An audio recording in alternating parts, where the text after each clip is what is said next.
How can we discern counterfeit miracles? போலியான அற்புதங்களை நாம் எப்படி கண்டறிவது? இந்த டாபிக் ரொம்ப முக்கியமான ஒரு காரியமாக இந்த கடைசி காலத்துல நாம கருத வேண்டியதாக இருக்கிறது. இன்னைக்கு அநேக அற்புதங்களும், அடையாளங்களும் குறிப்பாக கிறிஸ்துவ வட்டாரத்துல நிறைய நம்ம பார்க்கிறோம். இது எது உண்மையானது, எது போலியானதுன்னு சொல்லிட்டு நிறைய பேரால கண்டுபிடிக்க முடியல. வேதம் இதுக்குள்ளான தெளிவான ஒரு காரியத்தை நமக்கு கற்றுக் கொடுக்குது. இந்த கடைசி காலத்துல நீங்களும் நானும் இதை அறிந்தால் மட்டும்தான் தவறான உபதேசத்துல இருந்து கள்ள அற்புதங்களில இருந்து நம்மளால தப்பித்துக் கொள்ள முடியும். வாங்க என்னோட சேர்ந்து இன்னைக்கு நாம இந்த டாபிக்ல கொஞ்ச நேரம் நம்ம தியானிக்கலாம். மத்திய 24 அதிகாரம் 24வது வசனத்துல, ஏனெனில் கள்ள கிறிஸ்துகளும் கள்ள தீர்க்கதரிசிகளும் எழும்பி கூடுமானால் தெரிந்து கொள்ளப்பட்டவர்களையும் வஞ்சிக்கத்தக்கதாய் பெரிய அடையாளங்களையும் அற்புதங்களையும் செய்வார்கள். யாரை வஞ்சிக்கிறதுக்காக யார் இந்த அற்புதத்தை பண்றாங்கன்னு சொல்லிட்டு இயேசு கிறிஸ்து தீர்க்க தரிசனமாக ஒரு காலத்தை இந்த கடைசி காலத்துல என்ன நடக்க போகுதுன்னு சொல்லிட்டு அவர் சொன்ன ஒரு காரியம் இது யாரு பண்றாங்கன்னு அங்க சொல்லியிருக்கிறாரு பாத்தீங்கன்னா, கள்ள கிறிஸ்துக்களும் ஃபால்ஸ் கிரைஸ்டும் கள்ள தீர்க்கதரிசிகளும் ஃபால்ஸ் ப்ராஃபட்ஸும் இவங்க யாருன்னா ஏற்கனவே தெரிந்து கொண்டப்பட்டவர்களை, ஏற்கனவே ரட்சிக்கப்பட்டவர்களை, ஏற்கனவே ஊழியம் பண்ணிட்டு இருக்கிறவர்களை, ஏற்கனவே அபிஷேகம் பண்ணப்பட்டு ஆண்டவருக்காக பயன்படுத்திட்டு இருந்தவங்கள தெரிந்து கொள்ளப்பட்டவர்களையும் வஞ்சிக்கத்தக்கதாய் பெரிய அடையாளங்கள், சாதாரண அடையாளங்கள்ல பெரிய அடையாளங்கள், perform great miracles, signs and wonders to deceive even the elect, தெரிந்து கொள்ளப்பட்டவர்களையும் வஞ்சிக்கத்தக்கதாக இவங்க ஒரு பெரிய அடையாளங்களும் அற்புதங்களும் செய்வாங்க. சரி, அப்ப இந்த ஃபால்ஸ் மிரக்கிள்ஸ் யார் பண்றாங்க நமக்கு தெரிஞ்சு போச்சு. It's falls Christ R the falls profit. இவங்க ரெண்டு பேருமே தான் செய்யறாங்க. ஆனா இவங்க யாரை டார்கெட் பண்ணி செய்யறாங்க? கிறிஸ்துவர்களை, ரட்சிக்கப்பட்டவர்களை, தேவனால் வல்லமையாக எடுத்து பயன்படுத்திட்டு இருக்கிறவர்களை, தேவனுக்காக மனவாட்டிகளாக ஆயத்தப்படுத்தி கொண்டிருக்கிறவர்களை இவங்க வஞ்சிக்கிறாங்க. சரி, இதேதான் பவுல் பாத்தீங்கன்னா அவரும் தெளிவாகவே எழுதியிருப்பாரு. 2 தெசலோனிக்கர் 2 அதிகாரம் 9 வசனத்துல, அந்த அக்கிரமக்காரனுடைய வருகை சாத்தானுடைய செயலின்படி சகல வல்லமையோடும் அடையாளங்களோடையும் பொய்யான அற்புதங்களோடும், இல்லைங்களா? அந்த சாத்தானுடைய வல்லமை, பிசாசின் தந்திரங்கள், பிசாசின் வல்லமை கடைசி காலத்துல அவன் பிசாசின் கிரியைகளை எப்படி மனிதர்கள் மத்தியில ப்ரூவ் பண்றான்னு பாத்தீங்கன்னா, சகல விதமான வல்லமை, பயங்கரமா இருக்கும் வல்லமை இருக்கும், அடையாளங்கள் இருக்கும், பொய்யான அற்புதங்கள் இருக்கும். அப்போ இந்த ஃபால்ஸ் மிரக்கிள்ஸ், இந்த பொய்யான அற்புதங்கள் பைபிள்ல நிறைய இடத்துல பார்த்திருக்கிறோம். இன்னைக்கு நம்ம டாபிக் அப்படின்னா, இந்த பொய்யான அற்புதங்கள் எது உண்மை எது டூப்ளிகேட் எங்களால கண்டுபிடிக்கவே முடியலைங்க. அவரும் தீர்க்கதரிசனம் அழகாக சொல்றாரு. அவரும் பெரிய தண்ணீரை திராட்சை ரசம் மாத்திர மாதிரிலாம் அற்புதங்களை செய்யறாரு. நம்ம பார்க்கும்போது இயற்கைக்கு அப்பாற்பட்ட காரியங்கள், மனிதனால் கூடாத காரியங்கள், சயின்ஸால அப்ரூவ் பண்ண முடியாத சில காரியங்கள்லாம் செய்யறாரு. அப்படின்னு பாத்தீங்கன்னா இதெல்லாமே உண்மை தானே, ஆண்டவர் தானே செய்யறாருன்னு நினைச்சுக்கிட்டு இருந்தா அது நம்மளே வஞ்சிக்கிற ஒரு காரியமாக இருக்குதும். அதுதான் வேதமும் சொல்லுது. அப்போ இவர்கள் செய்கின்ற அடையாளங்களை நம்ம எப்படி கண்டு கொள்வது? இவங்க அதாவது இந்த ஃபால்ஸ் மிரக்கிள்ஸ் தான் இவங்க பண்ணது ஃபால்ஸ் மிரக்கிள். ரெண்டுமே சிமிலர் மாதிரிதான் இருக்கும். ஓகேங்களா? மோசையோட நாட்கள்ல பாத்தீங்கன்னா, மோசை கிட்ட சில அடையாளங்களை ஆண்டவர் கொடுப்பாரு. நீ போய் பார்வோன் மன்னர் கிட்ட போய் இந்த கோலை தூக்கி போடு, அது பாம்பாக வரும், திருப்பி எடுத்து இது பண்ணு, அப்புறம் நீ தண்ணீரை கோலை வச்சு அடி, ரத்தமாக மாறும். நிறைய இந்த மாதிரி செட் ஆஃப் இலஸ்ட்ரேஷன்ஸ் பண்றதுக்காக அல்லது மிரக்கிள்ஸ் பண்றதுக்காக ஆண்டவர் தான் என்னை அனுப்பியிருக்கிறாருன்னு சொல்லி ப்ரூவ் பண்றதுக்காக மோசை போய் பண்ணும் பொழுது, மோசை கிட்ட இருந்த மெஜிஷியன்ஸும் அவனை விட சூப்பரா பண்றாங்க. ஓகேங்களா? ஆனா அதோட எண்டு பாத்தீங்கன்னா, இவனுடைய சர்ப்பம், அது மோசையோட சர்ப்பமும் இருக்கும், மெஜிஷியன்ஸோட சர்ப்பமும் இருக்கும். மோசையோட அந்த கோல் சர்ப்பமாக மாறின கோல் அவங்களுடைய கோல் சர்ப்பமாக மாறினதை அப்படி விழுங்கிவிடும் சொல்லிட்டு நம்ம பாக்குறோம். So it's finally the God's miracle will sustain or the God's miracle will win. இதுதான் அதுல இருந்து நம்மளால கற்றுக்க முடியும். அப்ப மோசையோட நாட்களையே, பார்வோன் இருந்த காலகட்டத்திலேயே அவனுடைய magicians false miracles, false healings பண்றாங்க. இப்போ உள்ள காலகட்டத்தெல்லாம் ஒருத்தன் கூட ஒரு குச்சை போட்டு பாம்பை மாத்துறதுக்குள்ள அந்த மெஜிஷியன்ஸ் இப்ப நம்ம இங்க பாக்குறோமான்னு தெரியல. ஆனா அந்த நாட்கள்லயே, அதாவது இயேசு கிறிஸ்து பிறக்கிறதுக்கு முன்னாடியே அந்த நாட்கள்லயே எகிப்தியர்கள் இந்த மாதிரி கள்ள அடையாளங்களும் கள்ள அற்புதங்களும் அவங்க செய்து கொண்டிருந்தார்கள். அதை நம்ம பைபிள நம்ம தெளிவாகவே நம்ம பார்க்க முடியுது. சரி, இப்போ இன்னைக்கு இவர்களை எப்படி கண்டு கொள்வது? இதுதான் நம்மளுடைய ரொம்ப முக்கியமான ஒரு காரியம். வேதம் தெளிவாக சொல்லுது. ஈவன் இன்க்ளூடிங் மத்தேயு 7:16, 7:20, அதே மாதிரி 1 யோவான் 4, 2-6 நீங்க பார்த்தீங்கன்னா, இவர்களுடைய கனிகளின் மூலமாக நீங்க அறிந்து கொள்ளலாம். ஓகேங்களா? இவங்க மிரக்கிள் பண்றாங்க, ஹீலிங் பண்றாங்க, ப்ராஃபஸி பண்றாங்க. அ இயற்கைக்கு அப்பாற்பட்ட அற்புதங்களும் பயங்கரமாக நடக்குது. இது எல்லாமே நம்ம நம்ம பார்க்கலாம். வேர்ட் ஆஃப் நாலேட்ஜ் ஆப்பரேட் ஆகுற மாரி இருக்கிறாங்க. நேம் காலிங் சூப்பரா இருக்கு. பைக் நம்பர்ஸ் சூப்பரா கால் பண்றாங்க. அதே போல அவங்களோட வீட்டு நம்பர், வீட்டோட பின்கோடு, வீட்டுல என்ன ஒளிச்சு வச்சிருக்காங்க, பீரோ என்ன கலர், இந்த மாதிரிலாம் பயங்கரமா கேட்கும்போது ஒரு மைண்ட் ப்ளோயிங்கா இருக்கும். ஐயோ, இவரெல்லாம் பயங்கரமா பேசுறாரு. என்னோட டீடைல்ஸ் எல்லாமே சொல்றாரு. என்னுடைய என்னுடைய இன்ஸ்ட்ரக்ஷன்ஸ், என்னுடைய personal details, bank account number, பேங்க்ல நான் எவ்வளவு அமௌண்ட் வச்சிருக்கேன், என்னோட ஏடிஎம் பின், இந்த மாதிரிலாம் ஒரு எக்ஸ்ட்ராடனரியா பண்றாங்களே. இதெல்லாம் ஆண்டவர் இல்லாம பண்ண முடியுமா? ஹோலி ஸ்பிரிட் இல்லாம பண்ண முடியுமா? கரெக்டா தானே இருக்கு. இந்த மிரக்கிள்ஸ் பாத்தீங்கன்னா, ஃபால்ஸ் மிரக்கிள்ஸ் பாத்தீங்கன்னா எல்லாமே கரெக்டா தான் இருக்கும், அக்யூரேட்டா தான் இருக்கும். எப்படி குறி சொல்றவங்க பண்றாங்களோ அதே போலதான் அவங்களும் அக்யூரேட்டா கரெக்டா இருக்கும். ஈவன் வந்து நம்ம ஆளுங்க தேவனுடைய தீர்க்கதரிசனம் சொல்லிட்டு நிறைய நேரத்துல இவங்க வந்து மாம்சத்துல சொல்லிடுவாங்க, அது தப்பாக போய்விடும். ஓகேங்களா? தேவன் சொல்றது ஒரு நாளும் தப்பாக போகாது. ஆனா இவங்க மாம்சத்துல சொல்றதை காட்டிலும் இந்த மாதிரி ஒரு ஃபால்ஸ் மிரக்கிள்ஸோ இல்ல ஃபால்ஸ் டீச்சர்ஸ் இவங்க சொல்றது பாத்தீங்கன்னா ரொம்ப இன்னும் கரெக்டா இருக்கும், அதை விட கரெக்டா இருக்கும். ஆனா அவங்க சொல்றது பாத்தீங்கன்னா ஆண்டவருடைய பார்வையில they are not from God, they are not with God and they are not belongs to God. இல்ல, இத பத்தி நம்ம எப்படி எப்படி கண்டுபிடிக்கலாம்னு சொல்லி பார்க்கலாம்னா, முதலாவது இயேசு கிறிஸ்து சொன்ன ஒரு மிகப்பெரிய அடையாளம், இவங்களுடைய கனிகளினால் நீங்க அறிவீர்கள். ஓகேங்களா? அப்போ இந்த மாதிரி மிரக்கிள்ஸ் நடக்குதுன்னா, அந்த மிரக்கிள் செஞ்சவருடைய ஆவிக்குரிய ஒரு வாழ்க்கைக்கு அல்லது அவருடைய கனி கொடுக்கிற ஒரு ஜீவியம் இருக்குதுன்னு நீங்க முதலாவது பார்க்க வேண்டும். ஓகேங்களா? கனி கொடுக்கிற ஒரு ஜீவியம் நமக்குள்ள காணப்பட்டால் மட்டும்தான் அவங்க செய்யறது ஒரு சரியான அற்புதங்களும் நடக்கும்னு சொல்லிட்டு, ஓகேங்களா? அவங்களோட வாழ்க்கையில ஒரு கனியற்ற ஒரு வாழ்க்கை இருக்குது. குடும்பத்துல ஒரு சாட்சி இல்லாத ஒரு குடும்பம். ஓகேங்களா? அதாவது சாட்சியே ஆண்டவருக்காக இருக்கிறது இல்ல. இன்னொன்னு வந்து இவங்களுடைய இவங்களுடைய வெளியரங்கமான வாழ்க்கையை பார்த்தீங்கன்னா மோசமாக இருக்கும். ஆனா ஸ்டேஜ்ல போய் நிற்கும் பொழுது வந்து பயங்கரமான அற்புதங்கள் அடையாளம் செய்யற மாதிரி இருக்கும். ஸோ ஆல் தீஸ் இது ஒரு நம்பர் 1 பாயிண்ட். அவங்களுக்கு கிட்ட ஒரு கனியற்ற வாழ்க்கை இருந்தது என்றால், வேதம் தெளிவாக சொல்லுது, கனியற்ற அந்தகார கிரியைகளை விசுவாசியாமல், அப்படின்னா கனியற்ற மிரக்கிள்ஸ், ஓகேங்களா? இந்த ஃப்ரூட்லெஸ் மிரக்கிள்ஸ் சொல்லுவாங்க. கனியற்ற மிரக்கிள்ஸ் எங்க வந்தாலும் we should not supposed to believe. அப்ப கனியற்ற ஒரு வாழ்க்கையில வாழ்ந்து கொண்டிருந்து அவர் ஒரு ஒரு ஒரு அற்புதங்களையும் அடையாளம் செய்தார் என்றால் இட்ஸ் நாட் ஃப்ரம் காட். ஓகேங்களா? பரிசுத்த ஆவியானவர் இல்லாம அது வேற ஒரு ஆவியின் மூலமாக தான் அவர் கிரியை செய்து கொண்டிருக்கிறார்.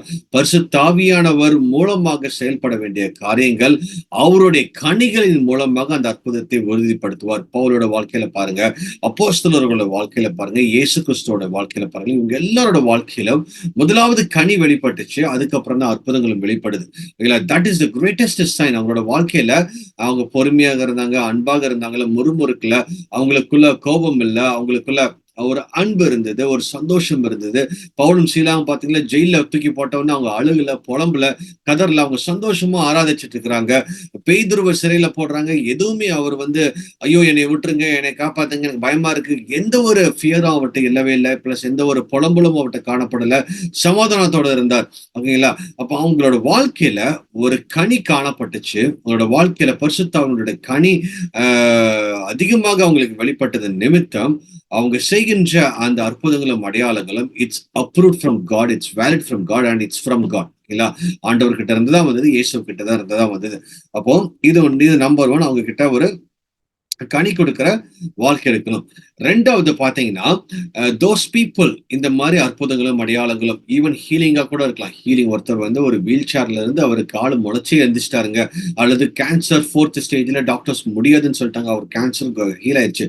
ஈவன் தோ அந்த மாதிரி ஹீலிங் நடந்தா கூட, ஓகேங்களா, if is not aligned to the word of God, ஓகேங்களா, if the teacher fails, ஓகேங்களா, அதாவது as per the word of God பத்தி அவருடைய டீச்சிங் ஒழுங்கா இல்ல, ஓகேங்களா, மோஸ்ட் ஆஃப் த ப்ரீச்சர்ஸ் தான் இன்னைக்கு வந்து மிரக்கிள்ஸ் பண்றாங்க.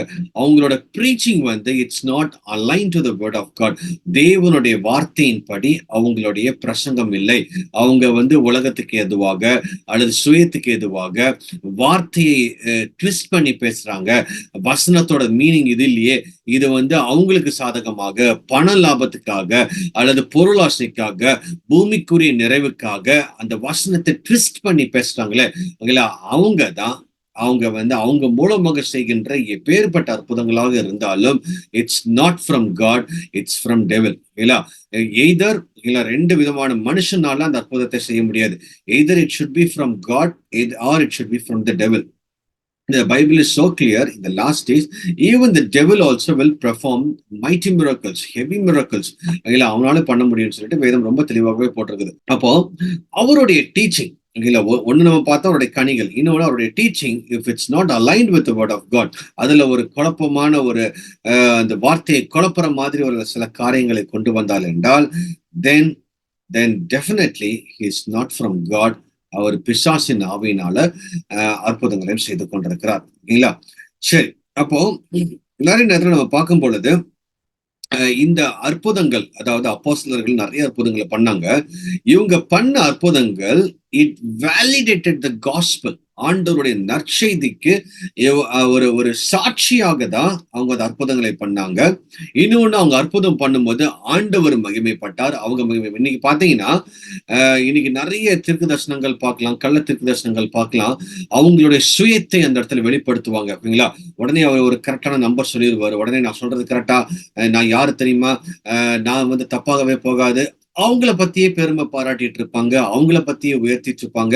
நான் தான் பெரியவன் சொல்லிட்டு அவங்களுக்கு முன்னாடி காமிப்பாங்க, மக்களுக்கு முன்னாடி நான் தான், என்னாலதான் செய்ய முடியும், பாரு என் கூட எப்படி இருக்குது பாரு, என் மேல இருக்கிற அபிஷேகத்தை பாரு அப்படின்னு சொல்லிட்டு when people is getting attracted towards him. இல்ல அப்போஸ்தலர்கள் பாத்தீங்கன்னா அவர்கள் அற்புதங்கள் பண்ணாங்க. ஆனா the people were dragged towards God. அவங்க கிட்ட டிராக் பண்ணல. ஒரு தடவை பவுல் ஒரு இடத்துல ஊழியம் பண்ணிட்டு இருக்கும் போது அங்க இருக்கிற பிசாசுகளை விரட்டும் போது பவுல் தான் கடவுள் சொல்லிட்டு வரும்போது இவரு அக்செப்ட் பண்ணல. ஈவன் இன்ஃபேக்ட் அங்க இருந்த ஒரு ஆவி, பவுல் தான் உண்மையான தேவ மனுஷனுங்க, அவர் தேவனால் பயன்படுத்துகிற ஒரு பயங்கரமான ஒரு வல்லமையான தேவ மனுஷன் சொல்லும் பொழுது நம்மளாம் இந்த நாட்கள் என்ன இருப்போம், ஒருத்தர் ஸ்டேஜ்ல ஒரு ப்ரீச்சரை இன்ட்ரோடியூஸ் பண்றதுக்கு முன்னாடியே அவரை பத்தி நல்லவர், வல்லவர், போதுமானவர், பயங்கரமாக தெரிஞ்சவர், அவரால் உலகத்தை அப்படி பண்ணார் இப்படி பண்ணான்னு சொல்லிட்டு ஒரு 4 பெருமை பாராட்டி சொன்னதுக்கு அப்புறம் தான் அவரை இன்வைட் பண்ணுவோம். அதுக்குள்ளே அவருக்கு நெஞ்செல்லாம் பயங்கர குளிர்ந்துரும், பயங்கர ஆசையா இருப்பாரு. அப்படின்னு ஆண்டவருக்கு போக வேண்டிய கணத்தை இவர் ரிசீவ் பண்ணிட்டு அங்க ஸ்டேஜ் கிட்ட வருவார். பவுல் என்ன பண்ணாருன்னா உடனே சட்டையை கிழிச்சிட்டார். இல்லைங்களா? நான் அவர் என்னை நீங்க ஆண்டவரோட 1% கூட என்னால கம்பேர் பண்ண முடியாது, நான் தேவனே கிடையாது, நான் உங்களை போல சாதாரண மனுஷன் சொல்லிட்டு he disapproved. அவர் சொன்னது கரெக்டாக இருந்தாலும் he disapproved because Paul is make sure. அப்போஸ்தலர் பவுல் என்ன சொன்னார்னா, என்னை நீங்க மகிமைப்படுத்துறது இல்லை, என்னை நீங்க ஃபாலோ பண்றது இல்லை, எனக்கு பின்னாடி ஒரு ஃபாலோவர்ஸ் வரக்கூடாது, எனக்கு பின்னாடி ஒரு கூட்டம் இருக்கக்கூடாது, ஆண்டவருக்கு பின்னாடி ஒரு கூட்டம் இருக்கலாம். அப்போ அந்த இடத்துல சுயம் வெளிப்படுது. ஓகேங்களா? அந்த self is being destroyed completely. அப்போ எங்க சுயத்துக்காக, தன்னுடைய பெருமைக்காக மக்கள் என்னை பார்க்கணும், என்னை நோக்கி ஓடி வரணும், ஆண்டவர் நோக்கி ஓடி வரதுக்காக இல்ல. இன்னைக்கு நிறைய ஃபால்ஸ் டீச்சர்ஸ், ஃபால்ஸ் மிராக்கிள்ஸ் ஏன் ரொம்ப பப்ளிசைஸ் பண்றாங்க? நிறைய பேரோட ஊழியக்காரங்களை நீங்க ஃபாலோ பண்ணிட்டு இருந்தீங்கன்னா தெரியும், நிறைய பேர் எதுக்கு அவங்களுடைய மீட்டிங்ஸ்ல நடக்கிற அவங்க மீட்டிங்ஸ்ல அவங்க ப்ரே பண்ணி அவங்க சொன்ன காரியங்கள் அதை மட்டும் தான் போடுவாங்களே தவிர மத்த மீட்டிங்ல ஆண்டவர் செஞ்ச அற்புதத்தை இவங்க மீட்டிங்ல பேச விட மாட்டாங்க. அப்படின்னாலே இட்ஸ் ஃபால்ஸ். இல்லைங்களா? நிறைய இடத்துல சுயம் காணப்பட்டு கொண்டிருக்கிறது. சோ ஏன் அவங்களோட மீட்டிங்ல நடந்தது? Every way the holy spirit is the same. Why not வேற ஒருத்தரோட மீட்டிங்ல நடந்த அற்புதத்தை இவங்க மீட்டிங்ல இவங்களோட பிளாட்ஃபார்ம்ல ஷேர் பண்ண விட மாட்டேங்கிறாங்க? Because they know that they are indirectly, அவங்களுக்கே தெரியாமல் ஜனங்களை அட்ராக்ட் பண்றதுக்காக, ஜனங்க ஏன் பக்கம் வந்துடணும், அவரு ஜெபிச்சு இந்த இடத்துல சாட்சி சொன்னா அவர்கிட்ட தானே கூட்டம் பேர், ஏன் கிட்ட யாரும் வர மாட்டாங்களே, அந்த நோக்கத்துக்காக ஊழியம் பண்ணாங்கள் என்றால் பரலோக ராஜ்யத்துக்குள்ளாக உங்களுக்கு பிரவேசிக்க முடியாது. Hallelujah. We have to be very, very careful in the ministry, especially in the last days. இந்த மாதிரி miracles நடக்கும்போது when you are getting attracted towards the servant of God, that it's wrong. If a true servant of God, if he does a miracle, it will draw very closer to God rather than to the people. அவர் எவ்வளவு பெரிய ஊழியக்காரனாக இருந்தாலும் அவரு கிட்ட நீங்க attract பண்ணாலே then it's wrong. அவரு ஜோம் பண்ணாதாங்க, அவர் என் மேல கை வச்சா ஜோம் பண்ணாதாங்க நடக்கும். It's everything is wrong. இதுலதான் நம்ம ரொம்ப கேர்ஃபுல்லா இருக்கணும். ஓகேங்களா? சோ முதலாவது நம்ம கனியின் மூலமாக அவங்க அவங்க பிரசங்கம் பண்ற அல்லது அவங்களோட ப்ரீச் பண்ற அந்த வார்த்தைகள், okay, it should be align to the word of God. அதுல ஒரு எந்த ஒரு மிஸ் இன்டர்பிரேஷனும் இருக்கக்கூடாது, அல்லது ட்விஸ்ட் வைக்கக்கூடாது, அந்த வசனத்தை தவறுதலாக போதிக்க கூடாது. இன்னொன்று மூன்றாவது பாத்தீங்கன்னா, instead of make the people attract towards God, they're attracting towards themselves. அதனாலும் இட்ஸ் ஈஸிலி ஃபைண்ட். அவங்க மூலமாக எந்த ஒரு காரியம் நடந்தாலும் it's not from God, it's from devil. அல்லையா? சோ இதுல நம்ம ரொம்ப கேர்ஃபுல்லாக இருக்கணும். ஓகேங்களா? மக்கள் வார்த்தையில தான் வளரணும், கிறிஸ்துவுக்குள்ள வளரணும். மக்களுடைய போக்கஸ் இன்னைக்கு யார் அற்புதம் நிறைய பண்றாங்க, யார் அங்க போனா அற்புதம் கிடைக்கும், இங்க போனா ஆண்டவர்ட்ட யாருமே போகாமல் அற்புதத்துக்கு பின்னாடி நாடி போறதுதான் ஒரு டிசெப்ஷனுக்கு ஒரு மிகப்பெரிய ஒரு ஒரு ஓப்பன் டோஸாக இருக்குது. நிறைய பேர் பாத்தீங்கன்னா இன்னைக்கு அங்க போனா சரியாருமா, இங்க போனா சரியாருமான்னு சொல்லிட்டு மக்களுக்கு பின்னாடி, அதுல அந்த அற்புதத்துக்கு பின்னாடி, அந்த அற்புதம் அவரு ஜோம் பண்ணுவது அற்புதம் நடந்துங்க, சரி நம்மளும் ஓடி போய் அப்படியே அற்புதத்தை வாங்கிறோம். அந்த அற்புதத்துக்காக நீங்க ஆண்டவரை தேடினீங்கன்னா நீங்க ஆண்டவரை தேடல, வார்த்தைக்காக நீங்க ஆண்டவரை தேடுங்க. அந்த வார்த்தை தான் உங்களுக்கு ஜீவனை கொடுக்கும். உங்களுக்கு ஒருவேளை இந்த பூமியில உங்களுக்கு ஹீலிங் நடக்கல, எந்த ஒரு ப்ராஃபஸியும் வராட்டி, அந்த வார்த்தை உங்களை காப்பாத்தி கொண்டு நித்திய ராஜ்யத்துக்கு இயேசுவோட சேர்த்துக்க வைக்கிறதுக்கு ஒரு கிருபை பாராட்டும். அல்லேலூயா. சோ நீங்களும் நான் கற்றுக்கொள்ள வேண்டியது மிக மிக முக்கியமான ஒரு காரியம். கர்த்தருக்குள்ளாக நம்ம பலப்படணும். ஓகேங்களா? குறிப்பாக இந்த ஃபால்ஸ் மிராக்கிள்ஸோ ஃபால்ஸ் டீச்சிங்ஸோ வந்தாலும் நீங்க டிசைன் பண்றது நம்மளுடைய பொறுப்பு இருக்கு. அதுக்கு டிசைன் பண்றதுக்குள்ள டூல் பைபிள் நம்ம கையில கொடுத்திருக்காரு, வேர்ட் ஆஃப் காட் நம்மகிட்ட இருக்கு. அந்த அந்த அதை வச்சு we can easily understand whether he is from God or is not from God. இல்லைங்களா? சோ நம்ம ரொம்ப கேர்ஃபுல்லாக இருக்கணும். Don't believe the counterfeit miracles. போலியான அற்புதங்களையும் அடையாளங்களையும் விசுவாசிக்காதீங்க. தேவனை மட்டும் விசுவாசிங்க. கர்த்தர் நல்லவர். தலைகளை தாழ்த்தி நாம் ஜெபிக்கலாம். நல்ல பிதாவே, நன்றியோடு துதிக்கிறோம் சுவாமி. இந்த அருமையான நாளுக்காக ஸ்தோத்திரம். ஆண்டவரே, இந்த நாளிலும் அப்பா அந்த பொய்யான அற்புதங்களையும் அடையாளங்களையும் எப்படி கண்டு கொள்வது என்று எங்களோடு நீங்க இடைப்பட்டீங்க. அதற்காக நன்றி செலுத்துகிறோம். தேவ வசனம் எங்களுக்குள்ளாக காணப்படட்டும், ஆவியின் கனிகள் எங்களுக்குள்ளாக காணப்படட்டும். கர்த்தருக்குள்ளாக நாங்கள் வளரவும், நீர் பெருகவும், நீர் உயரவும் எங்களுக்கு கிருபை பாராட்டுங்க தகப்பனே. சந்தோஷமும் சமாதானமும் நிறைவாக தங்கி இருக்கட்டும். குற்றங்கள் குறைவுகள் எல்லாவற்றையும் பண்ணுங்க. இயேசு கிறிஸ்துவின் நாமத்தில் ஜெபிக்கிறோம் பிதாவே. Amen, amen. God bless you. அடுத்த வாரம் இன்னொரு இன்ட்ரெஸ்டிங் டாபிக்ல உங்களை நான் சந்திக்கிறேன். God bless you.